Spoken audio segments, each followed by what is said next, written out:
O Atual está de volta, nós estamos conversando com a doutora Renata Emerick Herdy, ela é psicóloga, e nós estamos falando sobre depressão. Como tratar a depressão, como conviver com alguém que tenha depressão. Doutora Renata, a gente falou no bloco anterior sobre a questão do uso de medicamentos. Às vezes é importante, né, entrar com um tratamento medicamentoso. Sim, a gente tem níveis, né, de depressão. Que níveis são esses? Existem quadros leves, quadros moderados e quadros mais agudos. Isso um profissional capacitado, ou um psicólogo com especialização, com mais experiência e um médico para diagnosticar.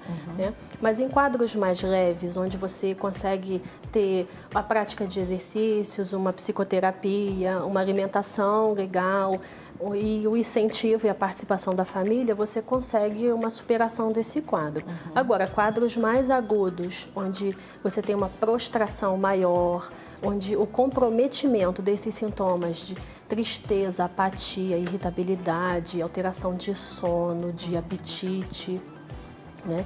Ideação suicida, que é uma coisa também presente, e a gente tem que ter um pouco de atenção porque isso é muito sério. Sim. Inclusive, falando de medicação, a gente pode depois falar sobre isso. Alguns medicamentos podem até... porque em quadros depressivos mais graves, você tem uma total apatia, uma desmotivação, né? E aí, um diagnóstico, às vezes, elaborado assim, com poucos critérios, você, com a utilização do antidepressivo, você vai intervir nesse desânimo, nessa apatia. Só que muitas vezes a pessoa, nesse momento, ela precisa de medicamentos mais estabilizadores de humor. Por quê? Porque se ela não tinha forças para concluir os pensamentos negativos que ela estava passando, com o uso do antidepressivo ela cria forças para isso, e aí você vê situações de suicídio acontecerem. O diagnóstico de depressão ele pode ser confundido com outras patologias, como, por exemplo, uma bipolaridade? Pode, porque os sintomas psiquiátricos, né, esses sintomas psicológicos, eles são muito parecidos. E o indivíduo, ele é único, né? Sim. Cada um expressa a doença, a dor, o sofrimento de uma forma. Então, se você pegar um livro de diagnósticos, você vai ver que os sintomas, né, que a gente observa na depressão, alguns deles também estão no transtorno bipolar, e também estão na ansiedade, também estão no estresse. Sim. Então, precisa sim de um profissional. E a família ela é um fator motivacional muito grande, mas não só a motivação, a família também tem que ter paciência.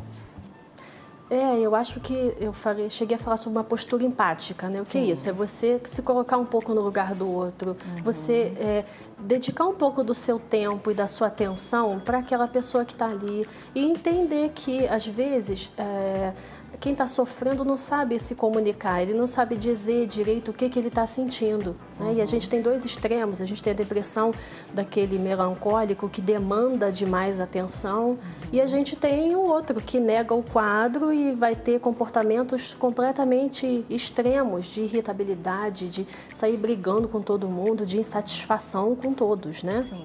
E essa briga toda, essa dificuldade dentro de casa, isso pode levar a família a ter também os mesmos sintomas e entrar numa depressão meio que conjunta?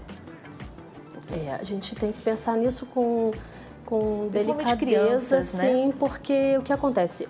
Cuidar de um doente é muito complicado. Sim. E se você não estiver preparado, receber um suporte, muitas vezes, você não dá conta. E você acaba adoecendo junto. Então, realmente, conviver com alguém que está passando por um quadro muito agudo e quando o suporte, às vezes, não está chegando até a família, porque quando a gente leva, né, quando chega um paciente no consultório, levado pela família para cuidar, essa família também precisa receber orientações, precisa ser orientada como reagir em determinadas situações para ajudá-lo e para se ajudar. Às vezes o paciente reclama de algum membro da família que não está, isso pode ser levado para o consultório, essa pessoa. que for citada, Sim. né? Ou o marido. Existem diferentes formas de abordagem, né, dentro da psicologia, mas a minha forma eu falo pelo meu trabalho. Eu trabalho num contexto familiar, sim. Se eu sentir necessidade de chamar alguém, de orientar, até porque o preocupante da depressão são quadros em que existe ideação suicida e você precisa preparar a família e mexer nessa dinâmica. Sim. E lembrar que a depressão é uma doença. A depressão é uma doença. E que ela precisa ser tratada. É isso, e ela tem cura. Tem cura. Né? Eu acho que a gente tem que ver, assim, existem situações difíceis, mas que com uma união de propostas, ela, sim, tem como ser cuidada. Okay. Tá? Muito obrigada, né, pela sua presença. Bom. Tem um telefone de contato que, né, nossos telespectadores possam falar direto? O 2522-5522 é uma clínica onde eu trabalho e consegue falar comigo assim. Ok, DDD 22 2522 5522. Ok, muito obrigada mais uma vez, doutora Renata, Obrigada. E até a próxima oportunidade. E você aí de casa, vamos conferir a receita de hoje? A receita de hoje é uma quiche muito saborosa de bacalhau com espinafre. A qualquer momento ela é sempre muito bem-vinda à nossa mesa. É só entrar no site atual.tv.br ou acessar o nosso canal no YouTube. Aí você faz uma igualzinha para você em casa. Tá aí, faz que dá certo. O Atual fica por aqui. Amanhã, em 1 da tarde, a gente se encontra novamente. Até lá.